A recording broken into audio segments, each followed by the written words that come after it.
All right. Hello and welcome to the Imagine Belonging at Work podcast brought to you by Rhodes Perry Consulting. I'm your host, Rhodes Perry. And today we're going to be talking about tough issues in the workplace. Naturally, talking through tough issues at work can help initiate change and influence others by presenting different perspectives and approaches to solving problems. When we engage in healthy debate and work through conflict, our team is much closer to realizing its next innovative idea, product, or service.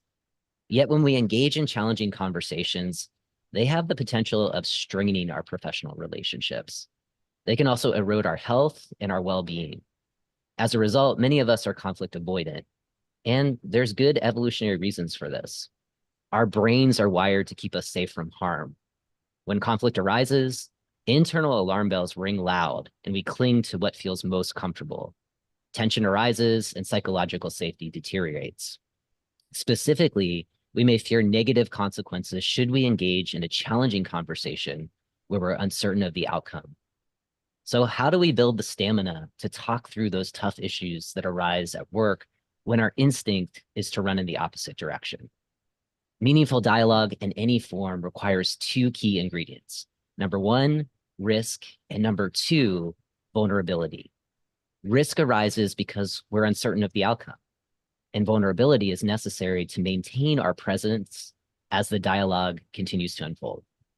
Now, fortunately today, our featured thought leader on today's Imagine Belonging podcast, Dr. Elisa Glick, will offer suggestions based on her deep experience about how to create and maintain the conditions required to skillfully talk through issues that will help professional teams work across those differences.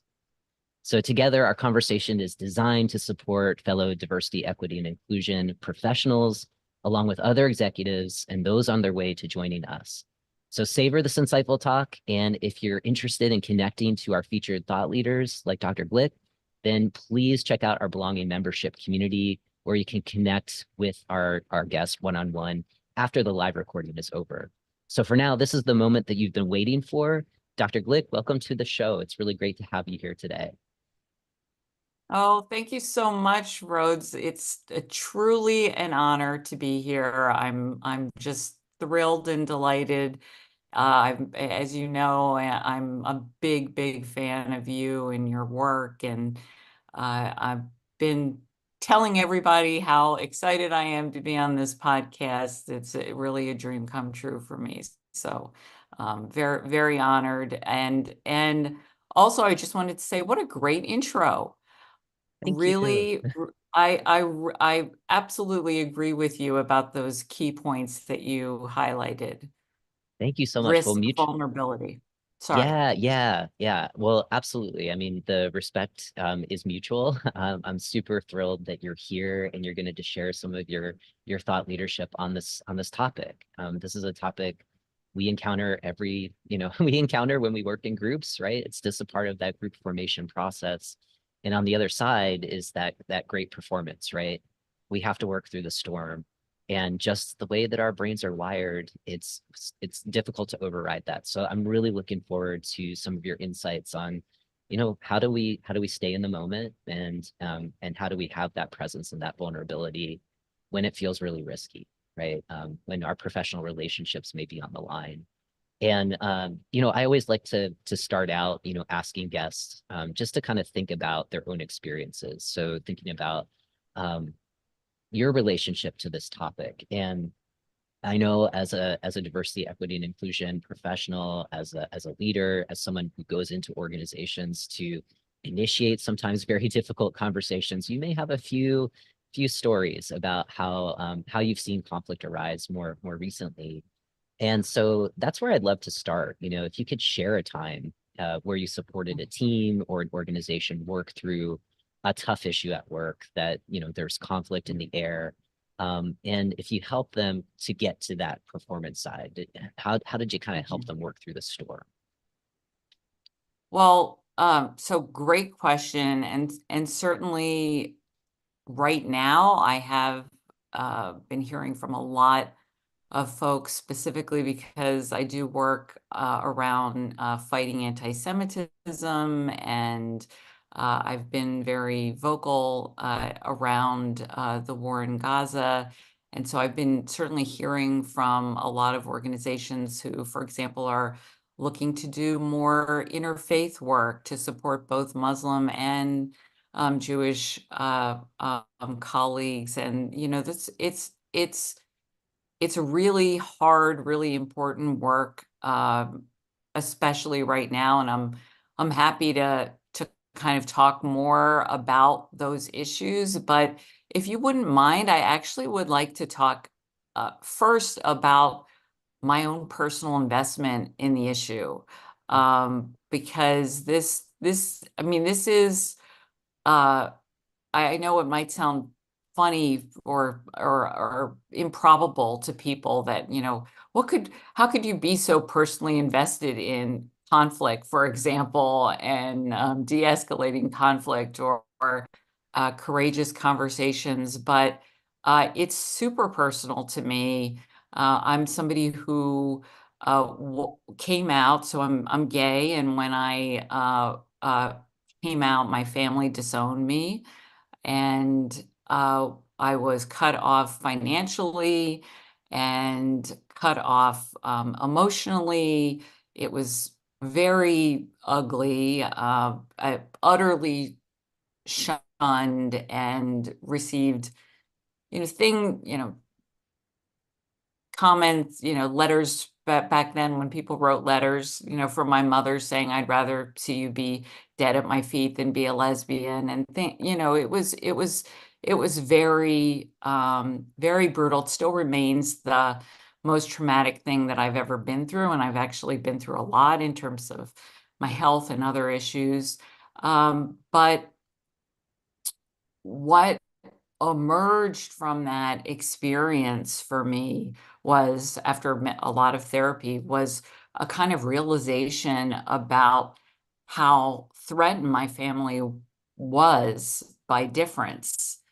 And how that shaped me is that I really became somebody who vowed to instead celebrate difference. And so my path to doing the work that I did as a queer studies professor, for example, in the academy for many years, and the work that I'm doing now as a diversity, equity, inclusion, and belonging specialist is really all about inspiring people to connect across difference. And I think in order to do that, that we need to have these courageous conversations. So this is, when I say that this speaks to the core of who I am as a person, and can you tell I'm getting emotional, and the core of why I do this work, I'm very sincere about that. Well, thank you. Thank you for just kind of sharing more of your personal journey and how you've arrived at this work, and really sharing some of the harder aspects of being, a part of the LGBTQ plus community, and navigating, family rejecting behaviors, which is unfortunately a far too common experience for many of us who are part of the rainbow family, as I say. And that personal work that you've done um, through therapy and through just kind of growing in the academy, um, gaining skills, right? Gaining skills in those moments where you are encountering difference, right? But you're encountering potentially difference that is stirring up conflict. Those kind of lived experiences also just kind of add additional tools when you are kind of going into organizations and engaging in some of these more challenging conversations. And I imagine in your work right now, um, requests of talking about kind of, can we have a conversation around, promoting healthy interfaith relationships inside of our organization, given what's going on in Israel, in Gaza. So I'm just kind of curious, like, are you leading some of those conversations, or is that a part of those requests? And if so, like, Um, oh, no, no, go ahead. And oh if no, and so, yeah, no, and if so, just kind of curious, like how you set up that kind of conversation, like some of the some of the guardrails, some of those kind of community agreements to make sure we're engaging in a dialogue. We are not engaging in a debate or a discussion of kind Mm-hmm. of right and wrong. Mm-hmm. So just kind of curious Right. if that is a Yeah. request, and what that looks like. Yes, absolutely. It's a great question. And your your comment about guardrails, I think, is so well taken. I mean, I am a big believer in the distinction between dialogue and debate, which is, I mean, there's a really wonderful organization, a group interactive, it's intergroup dialogue that comes out of University of Michigan. And there's somebody, anyone can kind of Google them. They've got a lot of great resources on this topic, but many folks don't realize uh, that there's a lot that's really toxic about how debate has infused the way that we approach these difficult conversations, right? So we become more invested in winning the argument than in really focusing on developing connection and finding agreement. So that's one of the big differences between debate and dialogue, whereas debate is about right winning, and is more focused on surfacing differences. Dialogue is invested in surfacing agreements. And, you'll even notice, I'm real active on LinkedIn. You'll even notice in my persona on LinkedIn and what I do on my page, that's where I come from. I come from that space. Um, and uh, and so the idea is to get to a win-win, right? But I just can't emphasize enough how important I think it is for us in these kinds of conversations, regardless of what the difficult dialogue itself is, to always privilege the relationship, Mm, because that's the core piece of what you need to do the kind of work that you have taught us about for many years, right? About building trust and psychological safety. And unless you have that core, you're not even going to you're not going to be able to advance to your other goals. yeah.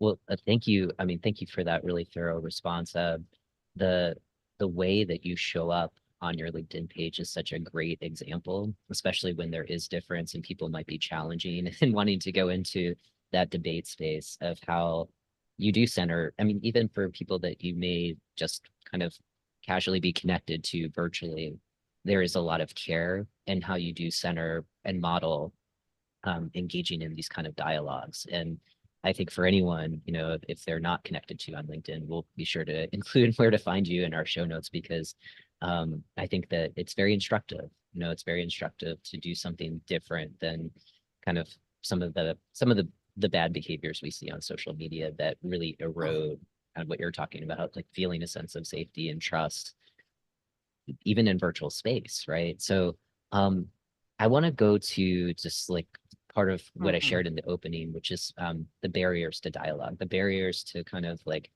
Mhm. really listening and kind of trying to understand and find those agreements across what might feel like canyons of of kind of different values and beliefs. And you know, one of the key barriers to initiating tough conversations at work is the brain's wiring, right? Like just that we're craving to find safety, and that causes us to exercise caution even when we sniff like a hint of conflict is in the air. It's that that instinct for many of us to run the opposite direction, not all of us, right? So I'm curious if you could elaborate on how you see this show up with leaders in particular Mhm. when difficult conversations Mhm. arise in the workplace. What are some of the behaviors that you observe, and And I know Right. that you do some executive coaching, right? And so in Mhm. that, like, how do you, maybe kind of dissect moments where it's like, oh, I should have said this in the moment, but I was afraid and it was going to be too risky. So, some of those leadership behaviors, and then maybe some of the Mhm. strategies to, I often say, helping a leader take a right risk, right? Like, you don't know what the outcome will be. And that's where kind of risk and vulnerability come in. And that vulnerability component, which, Brene Brown and others have really kind of really shown that that's such a superpower for leaders. Yet it's it's not in abundance, that at least in kind of what I observe in the work that I do. So just kind of curious your take on Mhm. this. Uh, I just love your questions. I just had to say that. So thank you. And they're so rich, it's hard for me to even kind of unpack to reply. But I do think that this idea that um, we're the right risk. I love that term. I think it's such a great reframe, Rhodes, and and that we need to rethink. And I guess I'm at heart maybe a bit of a theorist, right? So, which is one of the ways that I was trained, because I think the conceptual piece is so important. And so, for example, there's a massive amount, and I know this is a slight, but I think this is relevant to what you're asking. There's a massive amount of literature out there in the field around negotiating difficult dialogues in the workplace, I mean, a lot of it is very good, but there's a tendency to view conflict as a negative, right? It's a bad thing, right? And you can read all the articles and that famous report that says that I think it was something like 359 billion dollars a year are lost to in productivity and creativity and other things, lost to kind of conflict in the workplace. And there's tons of research on that, but it's not really conflict that's the problem. It's because conflict is a natural part of all human relationships. It's mismanaged conflict that's the problem. And so really beginning to see that we can grow through conflict, and that it's truly an opportunity for leaders to show up in a way that can help to build their teams, right? Because in those moments, that's when we need leaders the most, right? So the other piece that I would say is speaking to the comments about the avoidance, which of course is a kind of an epidemic. And I'm here in the Midwest, where what is sometimes called, Midwest nice can lead to a culture of avoidance. I'm originally from the East Coast, so I don't. I like to think I'm a nice person, but I don't think I'm quite at the Midwest nice kind of framework. But my point is that what that often leads to is a culture of silence. And we can't do this really important work of having courageous conversations in a culture of silence. So one of the things that I like to talk to leaders about is is the systems level work as well, right? That how do we create systems that support open communication and support voice, right? So that it's beyond a single conflict and how they're negotiating that. I really liked what you were saying about, the conflict in and of itself is a natural part of our relationships. And it's more in the workplace when it shows up, the mismanagement of it, right? I think that's really important just to underscore and lift back up and reflect to you, because I think that's key. Especially when you think about productivity and you think about those breakthroughs, or just a new service or a new product that's really good that a team designs. Conflict happened at some point. Some folks had different ideas on how to do that. And at some point they work through it to perform, right? It's just kind of sociology 101, group dynamics. And so I think that's just, it's helpful for us to know when we feel it, okay, like this is just a part of the the more uncomfortable parts of the human experience. And I do have skills to work through this. And there is the promise that, as you said, relationship can be stronger on the other side.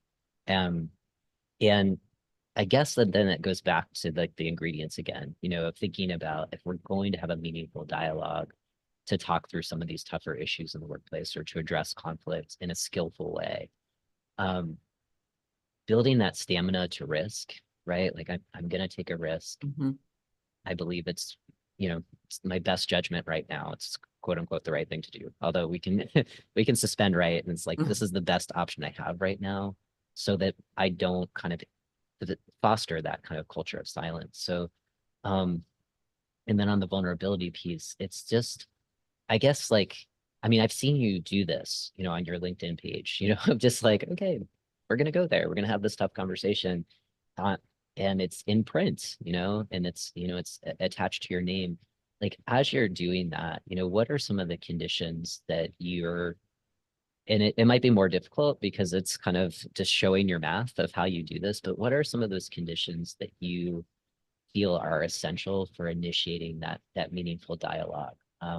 Whether it's just connecting with people that in virtual space, or when you are engaging with clients. Yeah.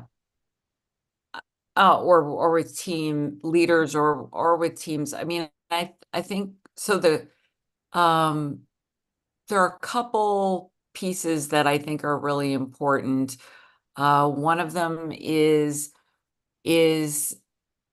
getting out of the right versus wrong binary, which is really tough for folks often, but I think it's super important.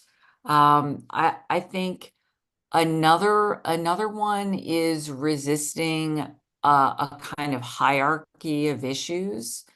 So an example might be around debates about, are we supporting Jewish colleagues?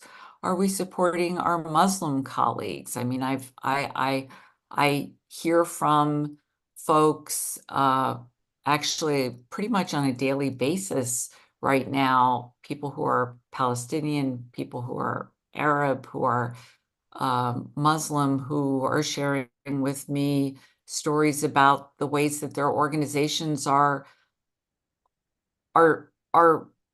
essentially excluding them, are taking steps to support Jewish colleagues, which, I mean, I'm Jewish. I think that's extremely important, and it's a big part of the work that I do. But because, as I said from the beginning, in terms of my personal story, I know what it's like to feel excluded. So that's why I'm so passionate about inclusion for all. And I think it's extremely important that, we resist this hierarchy of issues that says that some people's concerns are more valid than others, right? Um, and then maybe just also finding ways and I know it might sound like a kind of a flip point, or a simple point, but finding ways to stay engaged, because this is not easy work. It has to happen over time. People have to build trust, right? It's not a one and done or a two and done, or right. It's about finding ways to build um, structures that meet people's needs, and that they can kind of come back to, right?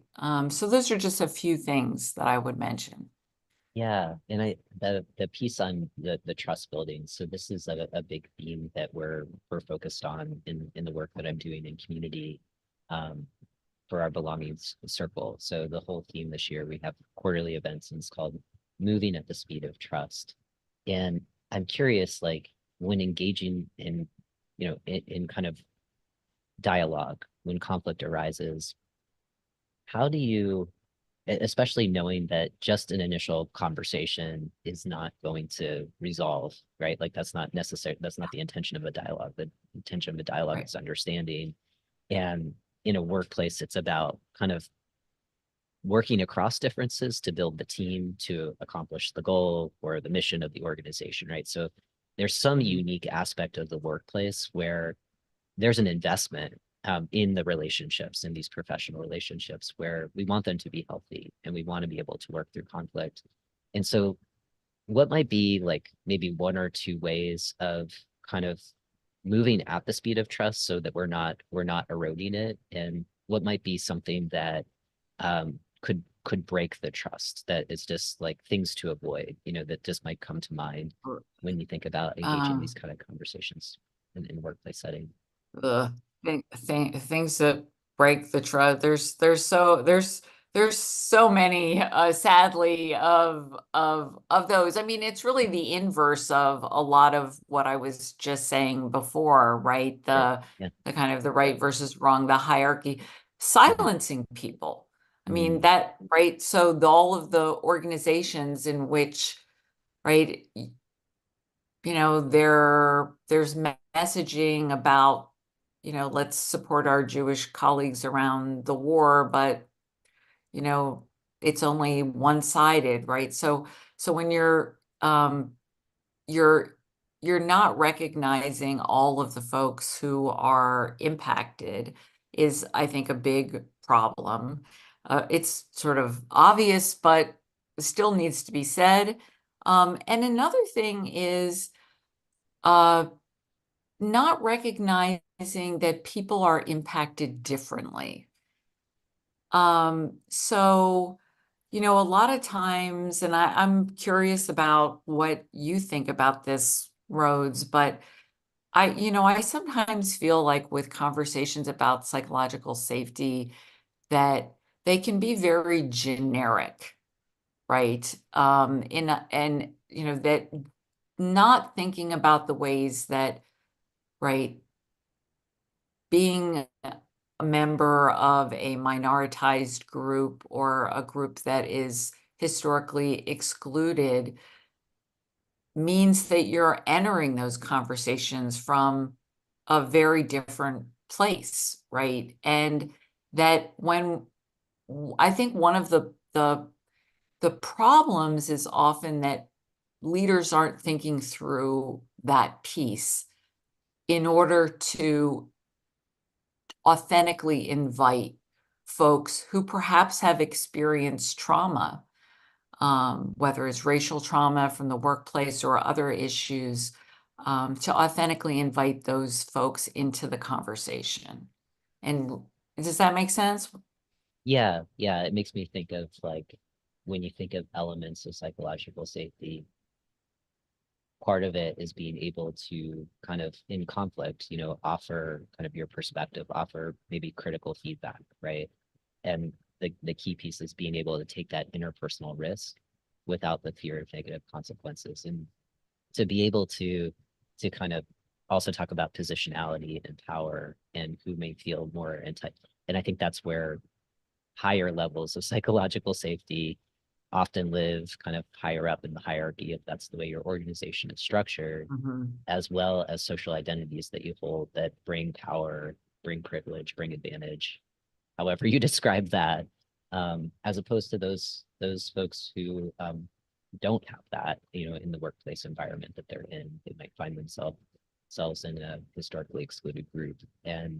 Um, and I mean, if you take that targeted universal approach, it's in order to have these conversations, we need to build up kind of the psychological safety for groups most likely to endure exclusion in our organization. And and then that's when we do our work of like, well, who is that? Like, how do you know, right? Who are you intentionally including? Who are you unintentionally excluding? So I think like all of those elements fit into this conversation. Like if we want to have an honest dialogue, do we even have the key elements to go there? And if not, Mhm. you know, what do we need to do, right? How do we facilitate this in a way where people can share? And perhaps that's where folks like yourself or for me or for other folks who are external can pull out kind of those experiences in a way where people don't feel that they have to be kind of at the center of a stage to share something really vulnerable and also feel incredibly unsafe, and that might be used as something retaliatory after, right? Which is the opposite of what you're trying to do in these moments. So there's real skill in. So the resources that you share, I think, are helpful.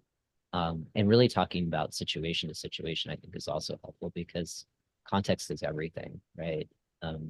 So And yeah. oh, and I just wanted to say, kind of building that, I know you and I have had some conversations in the past about civility, and that it's become a kind of hot topic in, I mean, SHRM is, I don't remember what it's called, but the 1 million civil conversations that they're launching now, and other folks are presenting that as sort of the solution. And and I do think that it's important to, at least for me in my work, to distinguish between a civil conversation and a courageous conversation. And so uh there, without kind of going too far afield, but I do feel like the the idea of civility as a solution often doesn't really address the root causes of conflict.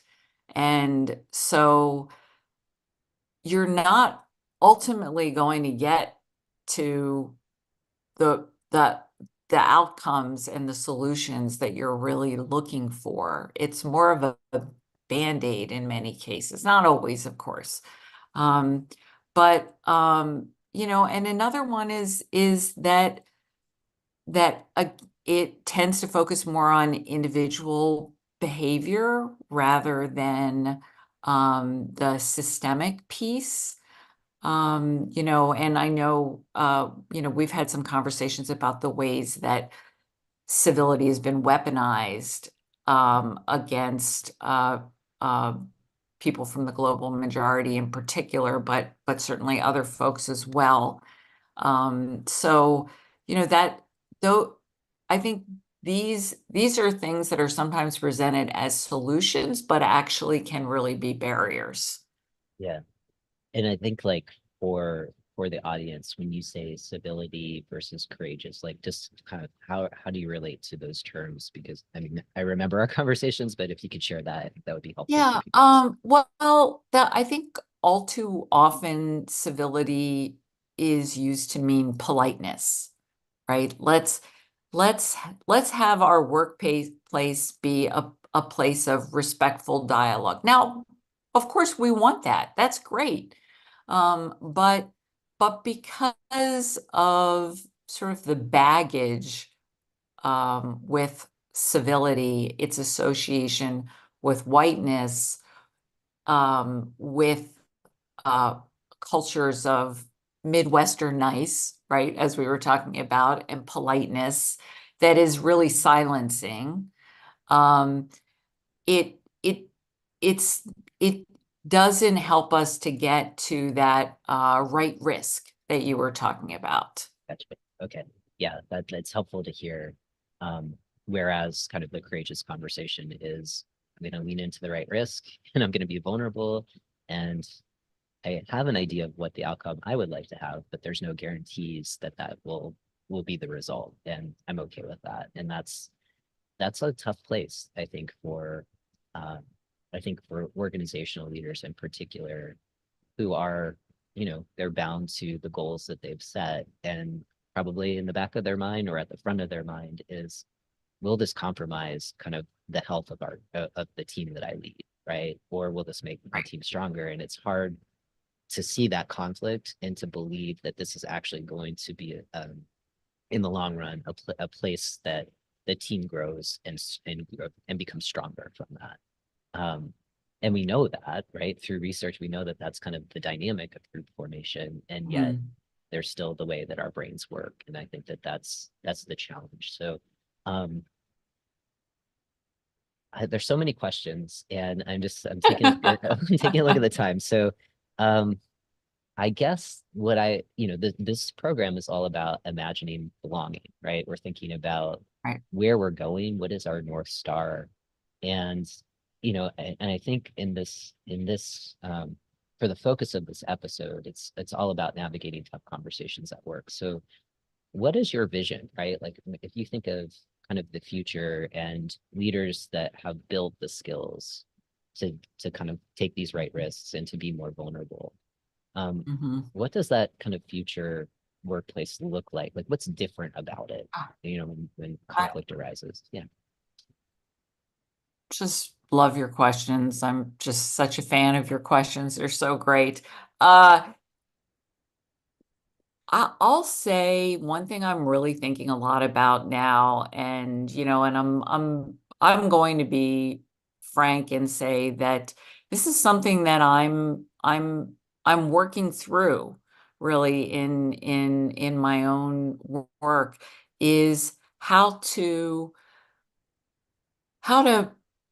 think about the ways that courageous conversations can serve the the mission, the broader mission of creating speak up cultures, creating cultures where there's open and transparent communication, right? So that um, you know, to me, that's